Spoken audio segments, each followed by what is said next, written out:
درود بر شما بیننده افغانستان اینترنشنال در ساعت 2 به وقت کابل از افغانستان با ما هستید. اما این برنامه خبری را اختصاص داده ایم به سرنگونی حکومت بشار الاسد در سوریه. در دقایق آینده آخرین تحولات را مرور می‌کنیم، تصاویر زنده از دمشق خواهیم داشت و واکنش‌ها به سقوط دولت اسد را نیز به بحث و بررسی و تحلیل خواهیم گرفت. مخالفان سوری صبح امروز به وقت محلی سرنگونی حکومت بشار الاسد را در یک بیانیه کوتاه در تلویزیون دولتی سوریه اعلام کردند. مخالفان بشار الاسد اداره دمشق پایتخت سوریه را در اختیار گرفتند و به بیش از نیم قرن حکمرانی خاندان اسد پایان دادند. با گزارش رویترز، بشار الاسد دمشق را به مقصد نامشخص ترک کرده. بیان رقم 1. بیانیه شماره 1 اتاق عملیات فتح دمشق. به نام خداوند بخشنده و مهربان. به یاری خداوند متعال شهر دمشق آزاد شد. دیکتاتور بشار اسد سرنگون گشت و همه افراد بیگناهی که به طور ناعادلانه در زندانهای رژیم اسیر بودند آزاد شدند. اتاق عملیات فتح دمشق از برادران مجاهد و شهروندان می خواهد که تمام اموال دولت آزاد سوریه را حفظ نمایند. زنده باد سوریه آزاد و مستقل برای تمام سوری ها از هر قشر و مذهب.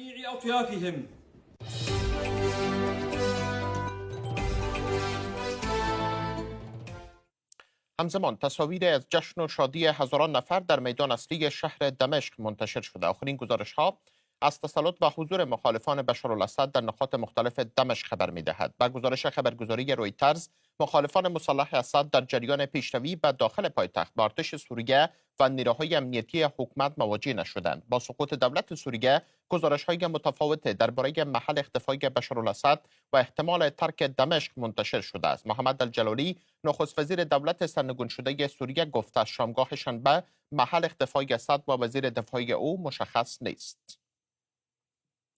تصاویری هم در شبکه‌های اجتماعی منتشر شده که نشان می‌دهند شمار شورشیان با جمع از مردم دمشق وارد کاخ بشار الاسد شدند.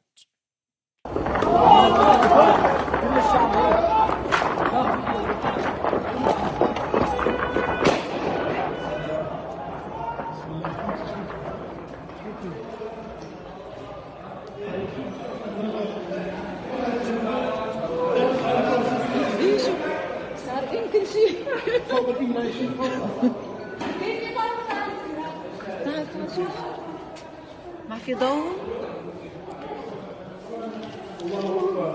بس لا يكسروا هيك. حرام والله. هذا مال الشعب، والله مال الشعب، والله مال الشعب.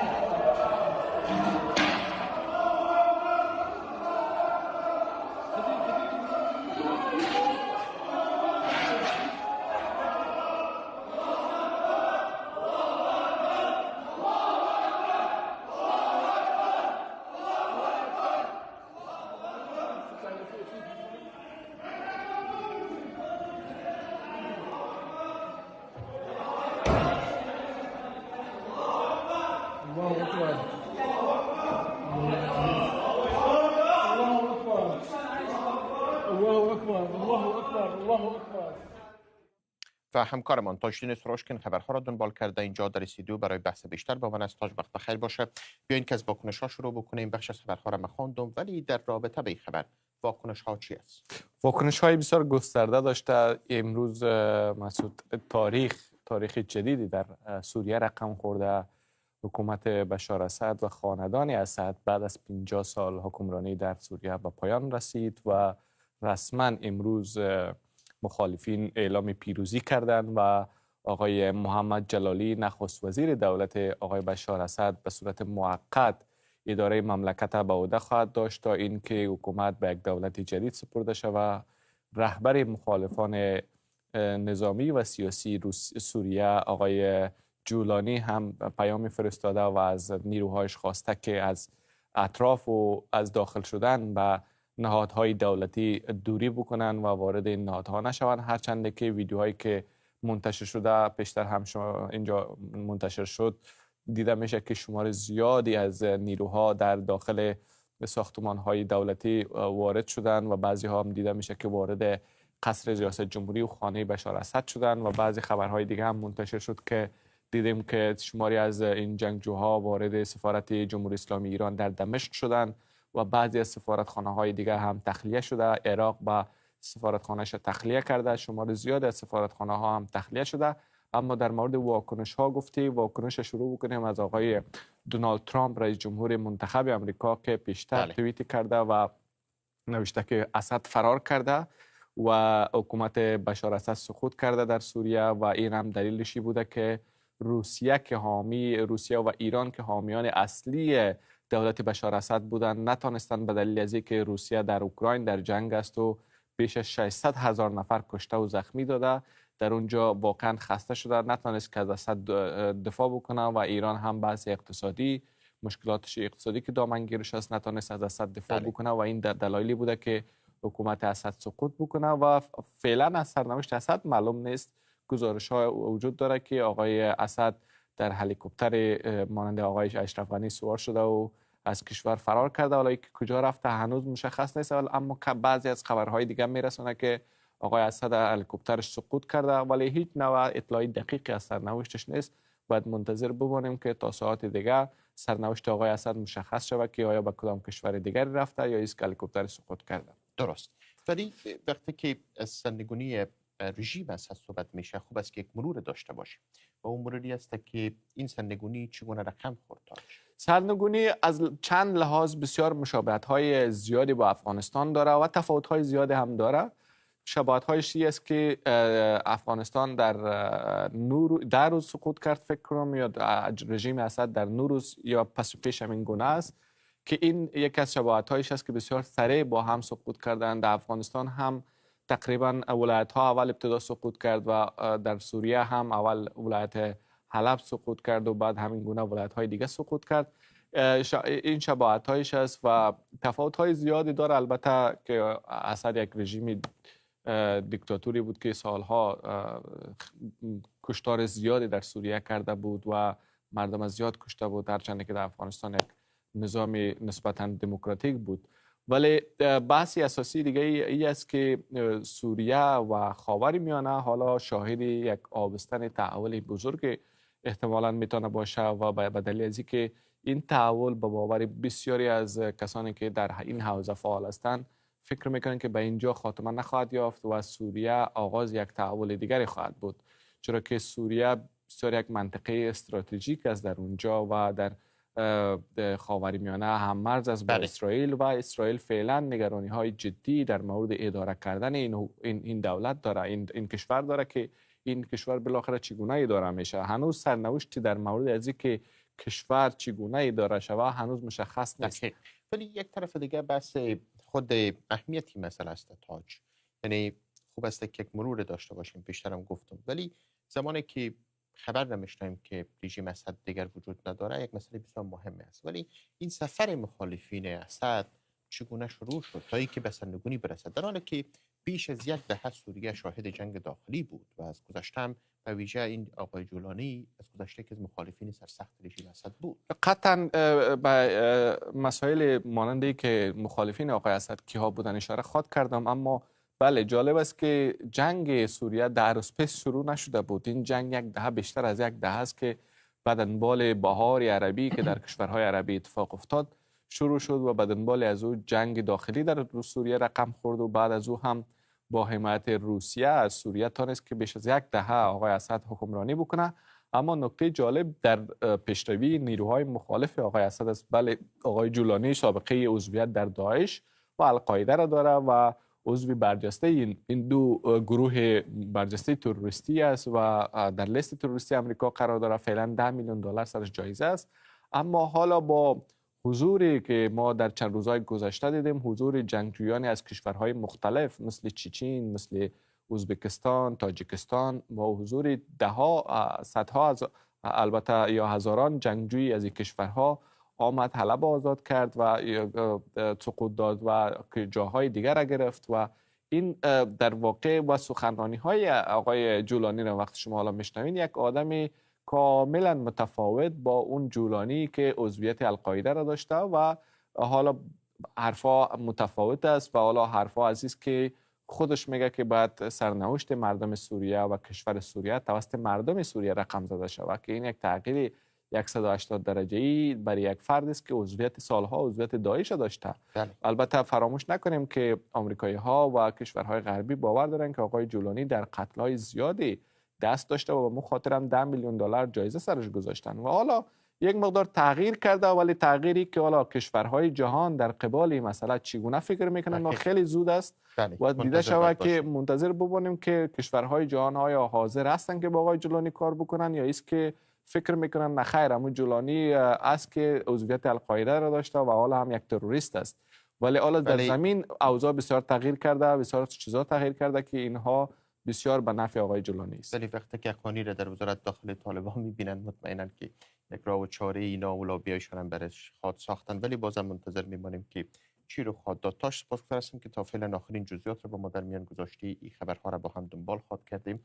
اما در ادامه مهاجران سوری در استانبول سقوط حکومت بشار الاسد را در بخش‌های از این شهر جشن گرفتند.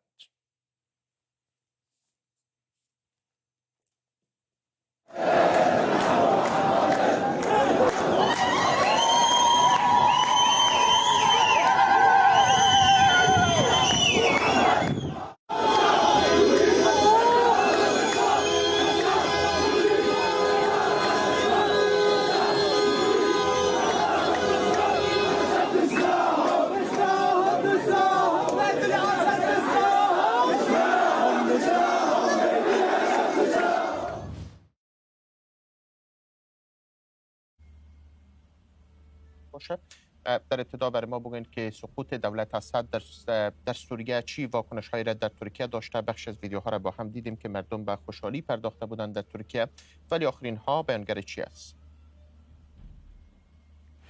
در حال حاضر در سراسر ترکیه مردم و پناهجویانی که بیشتر از 4 میلیون هستند در ترکیه به شادی و پایکوبی پرداختن از صبح زود، از زمانی که شورشیان مخالف بشار اسد اعلام کردند که رژیم بشار اسد سقوط کرده و سوریه آزاد شده. در استانبول در چندین بخش از جمله در منطقه فاتح که بخش بزرگی از پناهجویان سوری را در خودش داره، 10 نفر از شهروندان سوریه کنار هم آمدن، شعارهایی در حمایت از حالا باید گفت رژیم جدید سوریه دادن، در کنار این در مورد این که کشورشان آزاد شده گفتند و شادمانی کردند. اما در اسنیورت استانبول به دلیل اینکه شهروندان و پناهجویان اجازه را از پلیس برای برگزاری این جشن پیروزی نداشتن، اجازه برای برگزاری این اعتراضات و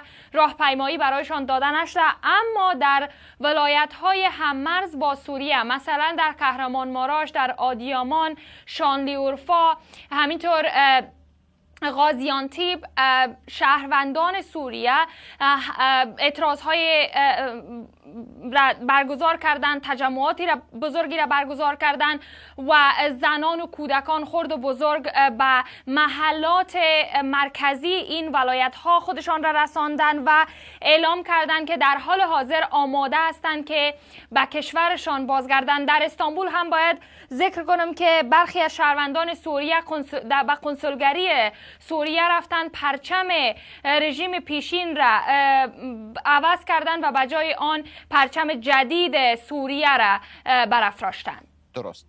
ولی در طرف دیگر نرگس بحث ترکیه مطرح است. واقعا دولت ترکیه در سوریه چی منفعت را دنبال میکنه؟ فراموش هم نکنیم که در این چند روز گذشته مقامات اشد ترکی در رابطه به تحولات سوریه واکنش‌هایی داشتند و همواره فعالتر از هر زمان دیگر بودند. به چی معنی بود؟ دنبال چی هستند؟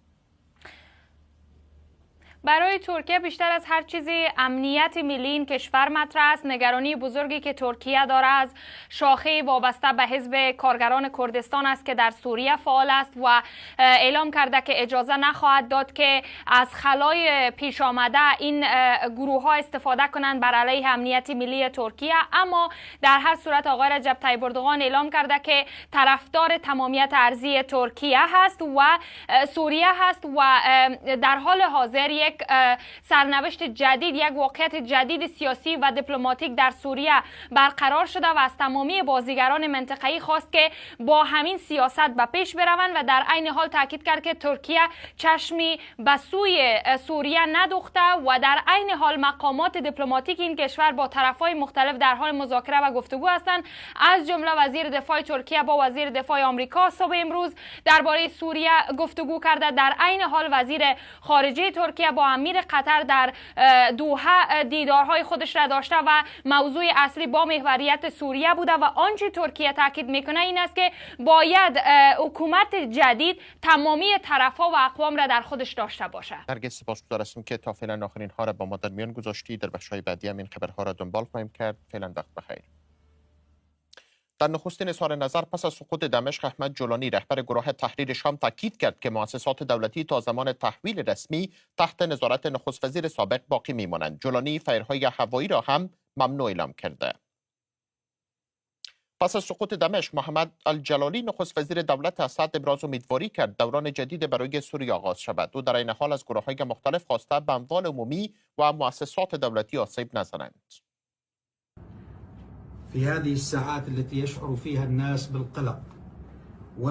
در این ساعات که مردم در ترس و اضطراب ناشی از هرج و مرج و تخریب اموال عمومی هستند، من دست خود را به سوی هر شهروند سوری که مشتاق پاسداشت توانایی‌های این کشور است دراز می‌کنم. برای حفظ سوریه از همه شهروندان می‌خواهم که اموال عمومی را پاس دارند، زیرا در نهایت این املاک اموال آنهاست. من اینجا در کشور هستم و آن را ترک نمی‌کنم تا از ادامه کار نهادهای عمومی و استقرار امنیت عمومی اطمینان حاصل شود. ما دست خود را به سوی مخالفانی دراز می‌کنیم که قصد دارند دست خود را به آشتی دراز کنند. ما به سوریه برای همه سوری‌ها اعتقاد داریم. این کشور از آن همه مردم است و کشور می‌تواند یک کشور عادی باشد، کشوری که روابط خوبی با همسایگان خود و جهان برقرار کند بدون اینکه وارد هیچ اتحاد و بلوک منطقه‌ای شود. اما این به هر رهبری که توسط مردم سوریه انتخاب شود بستگی دارد و ما آماده همکاری با آن هستیم تا همه امکانات ممکن را برای آنها فراهم کنیم. افراد مسلح محمد جلالی نخست وزیر دولت اسد را از خانه خارج و به هتل در دمشق بردند تا قدرت را به مخالفان واگذار کند. محمد جلالی پس از سرنگونی حکومت اسد اعلام کرد که آماده انتقال قدرت است.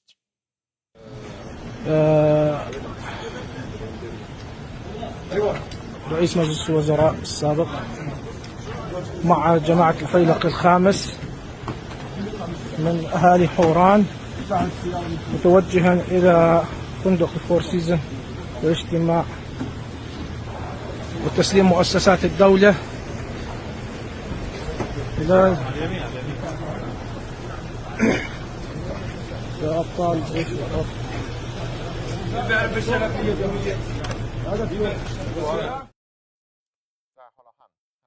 علی حسن پور از برلین با ما همراه شده. علی وقت بخیر باشه. مطمئناً که اروپا این خبر را جدی دنبال میکنه. واکنش ها چگونه بوده در اروپا در رابطه با این خبر؟ خب رسانه‌های جریان اصلی در آلمان هم مثل رسانه‌های بین‌المللی ضمن پوشش لحظه به لحظه سقوط حکومت اسد به اون واکنش نشون دادن.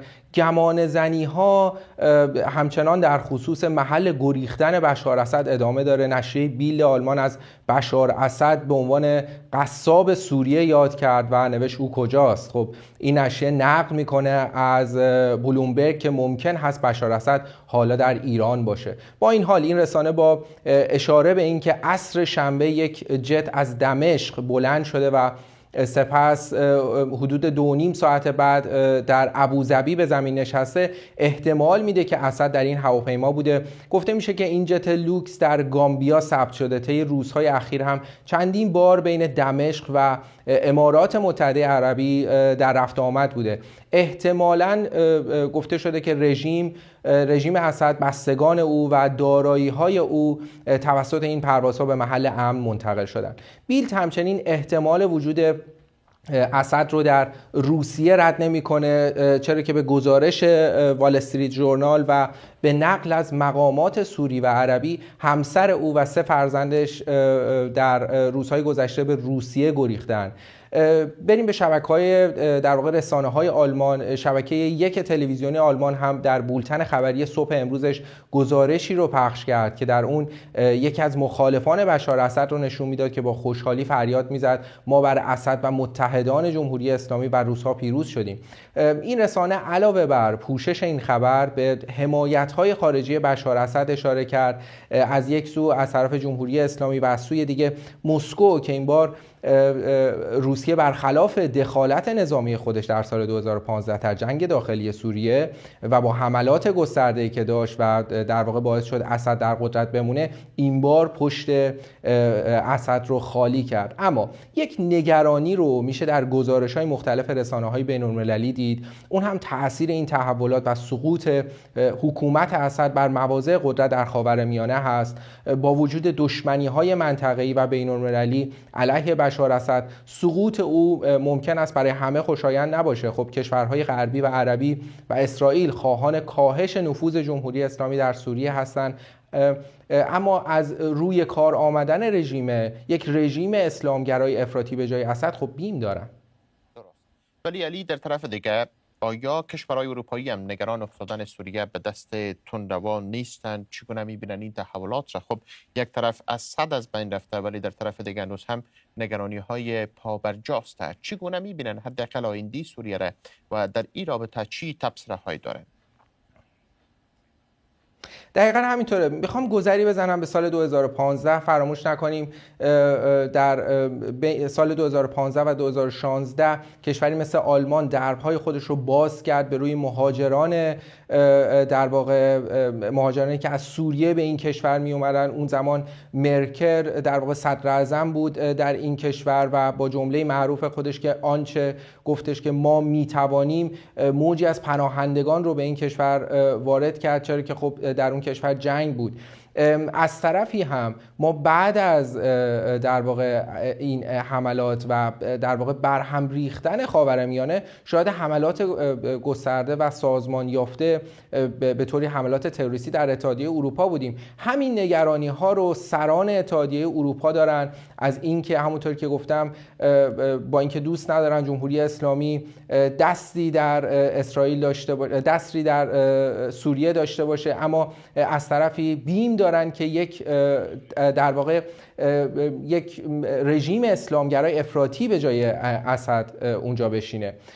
یک گذری هم بزنم به واکنش ها. در حال حاضر واکنشی از سوی مقامات اتحادیه اروپا نداشتیم، اما در آخرین واکنش تنها رئیس جمهور منتخب ایالات متحده آمریکا دونالد ترامپ واکنش نشون داده در پیامی که در یکی از شبکه‌های اجتماعی نوشت و او گفتش که سوریه در هم ریخته اما او دوست ما نیست. او همچنین در این پیام تاکید کرد که ایالات متحده نباید هیچ دخالتی در این تحولات داشته باشه، این نبرد ما نیست و بگذارید که خودش پیش بره. وقت بخیر. در پی سقوط حکومت بشارالاسد مردم در شهرهای مختلف مجسمه‌های بشارالاسد و حافظ اسد را پایین کشیدند.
در سوی دیگر گروه شهروندان در دمشق تصاویر قاسم سلیمانی و حسن نصرالله را سفارت ایران در سوریه پایین کشیدند. شخاله شخاله هو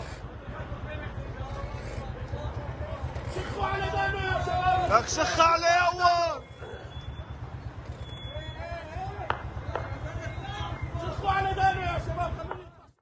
از آغاز جنگ داخلی در سوریه هزاران جنگجوی خارجی در صفوف طرف‌های مختلف درگیری حضور داشتند. صدها اسلامگرای جهادی از کشورهای مختلف همکنون در صفوف هیئت تحریر شام می‌جنگند. در سوی دیگر هم جمهوری اسلامی برای حمایت از بشارالاسد صدها جنگجوی خارجی را استخدام کرده بود، اما سرانجام دولت اسد سقوط کرد. پویا هاشمی گزارش دارد. تحول دیگر در خاورمیانه، پایان حاکمیت 40 ساله خاندان اسد و وارد شدن سوریه و فصل جدیدی از ماجراها. کشوری که بیش از 10 دهه شاهد روزهای خونین و کشمکش‌های با ابعاد گوناگون بود. 13 سال جنگ داخلی سوریه تنها در جغرافیای داخلی این کشور محصور نماند. کشورهای مختلف طی 1.5 دهه گذشته در حمایت و علیه دولت سوریه دخیل شدند. از امریکا و روسیه گرفته تا جمهوری اسلامی، ترکیه و کشورهای عربی خلیج فارس. اما با رفتن بشار اسد، آنچه فعلا سوال برانگیز است و نگران کننده، حضور جنگجویان خارجی در سالهای گذشته که در صفوف مخالفین دولت اسد جنگیدند. جنگجویانی از تاجیکستان، ازبکستان، افغانستان، پاکستان، چچن و دیگر کشورها. چیز بسیار مشابه به افغانستان تحت حاکمیت طالبان. از گروه‌های خارجی که در سوریه پس از آغاز جنگ داخلی فعالند، از حزب جهادگرای ترکستان شرقی یا اویغورها، گروه‌های وابسته به القاعده و جنگجویان تحت فرماندهی داعش میتوان نام برد. حرم نازدانه امام حسین علیه السلام، بچه‌های مدافع حرم لشکر فاطمیون. اما جنگجویان خارجی تنها در صفوف مخالفین دولت اسد نبودند. صدها جنگجوی خارجی را جمهوری اسلامی استخدام و مسلح کرده بود.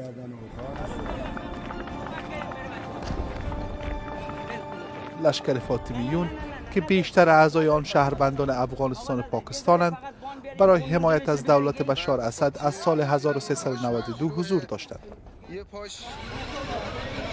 حالا با سرنگونی دولت بشار اسد، العربیه به نقل از منابع عراقی گزارش داده است که شمار زیادی از نیروهای خارجی که در حمایت دولت بشار اسد می جنگیدند در شهر القائم این کشور فرار کردند. این منابع عراقی گفتند تعداد این نیروها به صدها تن می رسند.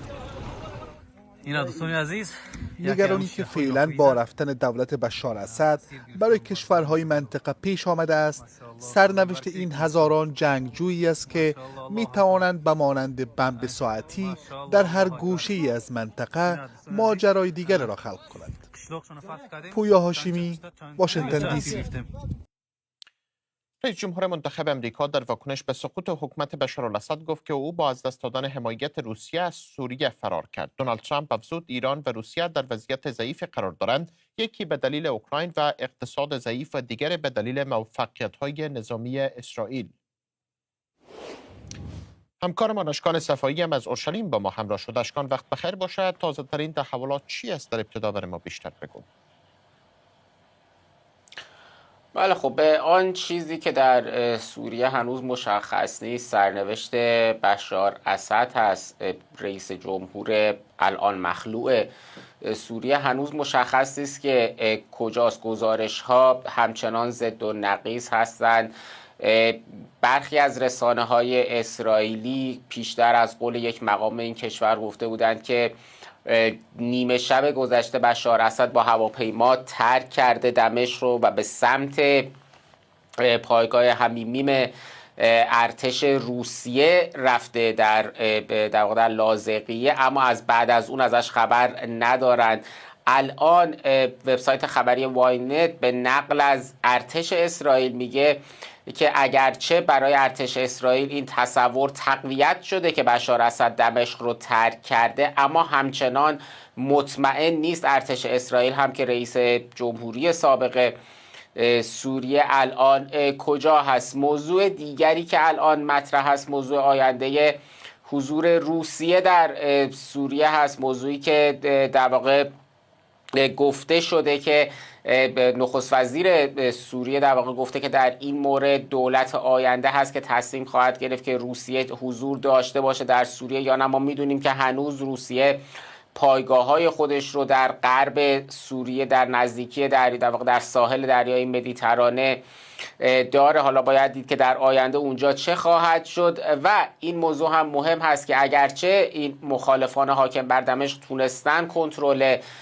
پایتخت رو در دست بگیرن، اما اولا هنوز کنترل بخش غربی سوریه همون مناطق ساحلی رو به طور کامل در دست ندارن. ما امروز برای اولین بار تازه دیدیم که تصاویری از اونجا بیرون آمد که نشون میداد که گروهی از مخالفان در اونجا هم به پا خواستن و مجسمه حافظ اسد رو به پایین میکشن در لاذقیه. و از طرف دیگه در ساعات گذشته گزارش‌های منتشر شده که این مخالفان مسلح حاکم بر دمشق که بخش بزرگیشون رو گروه‌های اسلامگرای افراطی یا اسلامگرایان دست کم اخوانی تشکیل میدند، در شرق سوریه هم با بخش دیگری از مخالفان یعنی کردها درگیر شدن. درست. ولی اسرائیل قصد داشته یک منطقه حائل ایجاد کنه. برنامه‌اش چیست و به کجا رسیده؟ بله، اون منطقه حائل از در واقع نیم قرن پیش بعد از اینکه جنگ یوم کیپور در سال 1973 پایان رسید توسط سازمان ملل ایجاد شد در بلندی‌های جولان بین اسرائیل و سوریه. دیشب در واقع بامداد امروز به نوعی نیروهای اسرائیلی وارد این منطقه حائل شدن. برای اولین بار بعد از 50 سال به صورت رسمی و آشکار وارد این منطقه شدند. ارتش اسرائیل در بیانیه‌ای که دقایقی پیش منتشر کرد گفت که ورود نیروهای اسرائیلی منطقه حائل با هماهنگی سازمان ملل انجام شده، اقدامی موقتی هست و تا زمانی که شرایط مشخص بشه در سوریه اینکه چه کسی در اونجا حاکم خواهد شد و چه رفتاری خواهد داشت نیروهای اسرائیلی در اونجا باقی خواهند موند. باید گفت واکنش‌ها در اسرائیل کم نبوده به این موضوع. ارتش اسرائیل بخش‌هایی از بلندی‌های جولان رو، عمدتاً مناطق زمین‌های کشاورزی که در اونجا هستن رو ساعتی پیش منطقه بسته نظامی اعلام کرد و گفت که این موضوع تا آخر این ماه آخر دسامبر هم ادامه پیدا خواهد کرد و مدارس شماری از شهرها و روستاهای روزنشین در بلندی‌های جولان هم اعلام شده که فعلا به صورت آنلاین برگزار خواهد شد به دلیل نگرانی‌های امنیتی که در اونجا وجود داره. اشکان سپاسگزار، وقت بخیر. اما شمار از هواداران طالبان در سقوط حکومت بشارالاسد ابراز شادمانی کرده و در کابل شیرینی در بین مردم توزیع کردند.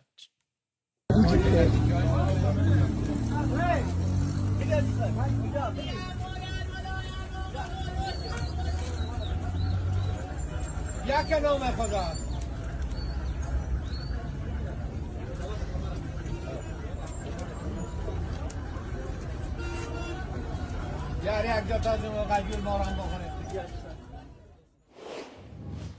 و برای تحلیل بیشتر این خبرها ذاکر حسین ارشاد رئیس حزب شهروندان از فرانسه با ماست. جناب ارشاد، وقت شما بخیر باشه. بر ما بگوین که سوریه به کدام سمت و سو میره؟ به یاد داریم که ما شما از چند سال پیش در کابل هم موضوعات سوریه را با هم دنبال میکردیم. بالاخره امروز شاهد شدیم که حکومت بشارالاسد به پایان کارش رسید. اما از این بعد سوریه چگونه خواهد بود؟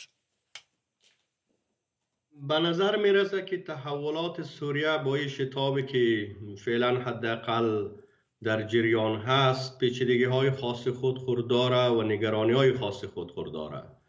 متاسفانه این فصل آشوب هست، گویا در سراسر جهان قرار است که آشوب ها بیشتر جدیتر و برجسته تر باشه و داستان و قصه سوریه هم متاسفانه همیست و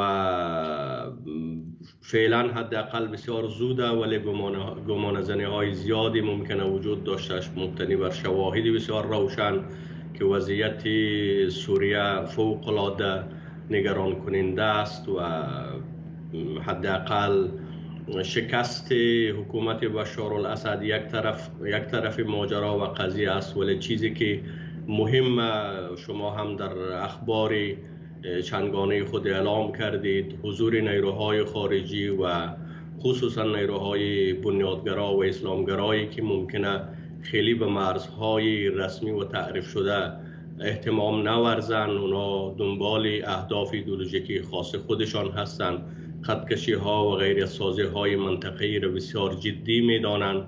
بنابراین فعلا هم حداقل موج پیروزی اونها را گرفته و گویا به یک نحوی شادمان ازی هستند که گروه های اسلامگرا در جاهای مختلف از جمله خاورمیانه و مثلا افغانستان داره روز به روز به پیروزی دست پیدا میکنه و مخالفین خود را سرنگون میسازه.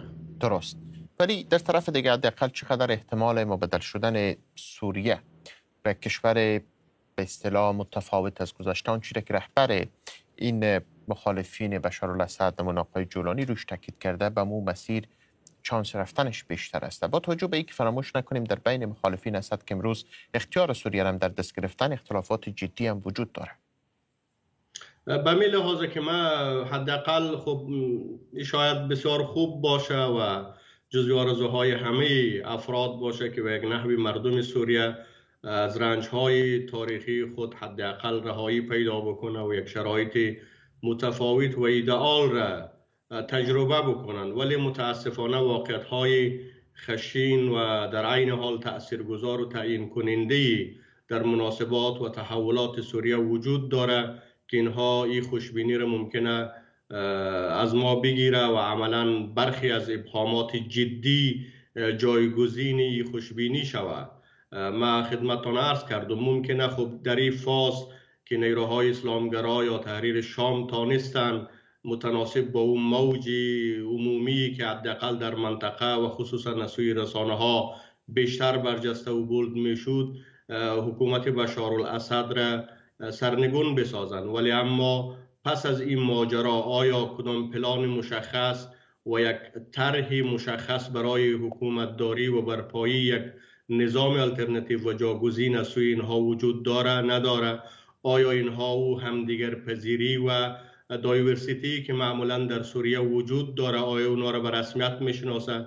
آیا شکاف و فاصله هایی که معمولا به عنوان یک نقطه کور در تحولات سوریه جدی است آیا اینها را مدیریت میتونه یا نمیتونه؟ حداقل با توجه به ماهیت نگاه های ایدئولوژیکی که اسلامگرایان این چنینی داره ما حداقل خیلی نمیتونم خوشبین باشم که آینده سوریه بتونه با آرزوهای مردم سوریه پیوند بخوره. درست.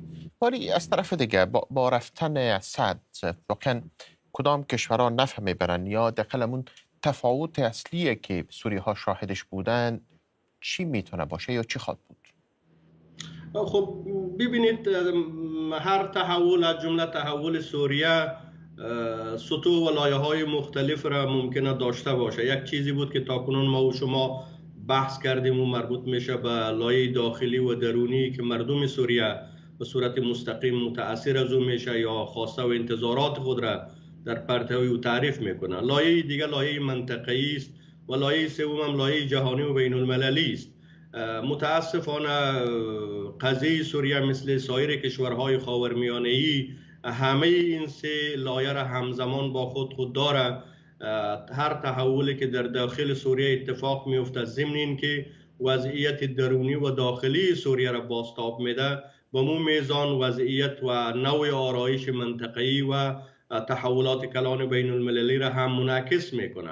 نوع صفبندی هایی که معمولا برای حمایت از دولت بشار الاسد یا مخالفین بشار الاسد معمولا در سطح منطقه وجود داره گویا باور ممکنه ای باشه که خب مخالفین بشار الاسد یا حامیان مخالفین دولت بشار الاسد گویا به یک پیروزی و ظفرمندی دست پیدا کرده. ولی چیزی که من میبینم با توجه به ماهیت ایدئولوژیکی و عقبه فکری که گروه تحریر شام از او برخوردار هست، کارنامه‌ای که نهایتاً در گروه های اسلامگرایی مثل القاعده و امثال زنا وجود داره، هیچ دولت حامی که از این جریان ها حمایت هم بکنه به صورت استراتژیک نمیتونه اهداف و خواسته های خود را تعقیب بکنه، چون این گروه های غیر قابل پیش بینی و غیر قابل انتظار و غیر قابل درکی و غیر قابل اطمینانی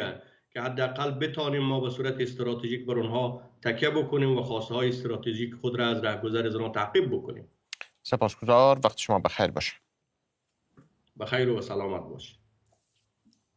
و حالا هم تصاویر زنده می‌بینیم از دمشق پایتخت سوریه. مردم گروه به میدان‌های شهر دمشق جمع شده و سرنگونی حکومت بشارالاسد خوشحال هستند. در 14 سال اخیر سوریه درگیر جنگ داخلی بود. گروه‌های مختلف در داخل با حمایت قدرت‌های منطقه و قدرت‌های بزرگ جهانی در برابر همدیگر می‌جنگیدند. در ساعات گذشته بشارالاسد از دمشق فرار کرده و معلوم نیست به کجا رفته.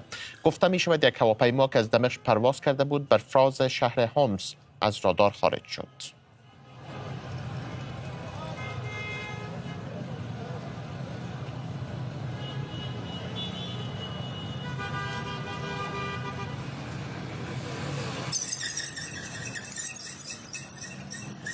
زنده از دمشق به نشر میرسه. آخرین تحولات سوریه بیانگری است که شورشیان با حضور در تلویزیون دولتی سوریه اعلام کردند که دولت بشارالاسد سقوط کرده و زندانیان سیاسی هم آزاد شدند و میشوند و من گونه بر اساس گزارش ها بشارالاسد با هواپیمای دمشق به مقصد نامعلوم ترک کرده، ولی تا فعلا معلوم نیست که به کجا رفته. و در آخرین مورد مشاور دیپلمات اماراتی از اظهار نظر درباره پناهندگی بشارالاسد هم به کشور خودداری کرده و یکی از مشاوران محمد بن زاید آل نهیان رئیس امارات متحده عربی هم گفته که از وضعیت بشارالاسد در امارات اطلاعی ندارند که یکی از مهمترین خبرهاست تا فعلا، چرا که قبلا گفته میشد احتمالاً اسد به امارات رفته باشد. از طرف دیگه به گفته هیئت تحریر شام بزرگترین گروه مخالف مسلح شمار از نیروهای دولتی هم یعنی شمار زیاد از نیروهای دولتی در سوریه بدون زد و خورد تسلیم شدن به این نیروها و فعلا قدرت در دست این گروه های مخالف است و دیگر سوریه در حاکمیت بشارالاسد نیست. و من گونه در مرز سوریه و لبنان هم جمعیت بزرگ از سوری ها به خاطر بازگشت به کشورشان تجمع کردند و در ترکیه هم شاهد بودیم که در شهرهای مختلف سوری ها جمع شده بودند و به جشن پاکوبی پرداختند و سقوط رژیم و دولت بشارالاسد را جشن گرفتند. و در طرف دیگه نخست وزیر سوریه گفته که آماده همکاری با هر رهبری است که مردم انتخاب کنند تا انتقال قدرت با آرامی انجام شود. سپاسگزار هستم که تا این ساعت بیننده افغانستان اینترنشنال بودید و این ویژه برنامه را دیدید. تا دیدار بعد، خدا نگهدار.